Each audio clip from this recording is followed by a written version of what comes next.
প্রিয় বন্ধুরা, এখানে আয়তক্ষেত্রের পরিসীমা ও কর্ণ দেওয়া থাকলে ক্ষেত্রফল কিভাবে বের করব।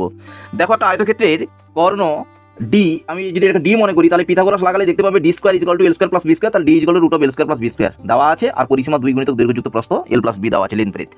এবারে দেখো, আমি একটা হিসেব করছি, হিসেবটা হচ্ছে L plus B whole square minus L square plus B square. আমি এটা একটু ক্যালকুলেট করতে চাইছি, তাহলে A square 2ab B square minus L square minus B square, তাহলে কি থাকলো 2lb।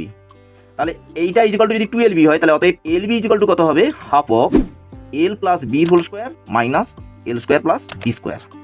এবারে দেখো, half of L plus B, এইটার হোল স্কোয়ার মানে কত আসবে, p/2 মানে p স্কোয়ার বাই 4 মাইনাস এইটাকে যদি বোথ সাইড আমরা স্কোয়ার করে দিই, তাহলে L square plus B square সমান কত আসবে, ডি স্কোয়ার। তাহলে ভালোভাবে লিখলে p square by 8 minus D square by 2, এইটা বর্গ একক, এইটা হয়ে গেল এর ক্ষেত্রফল। Thank you.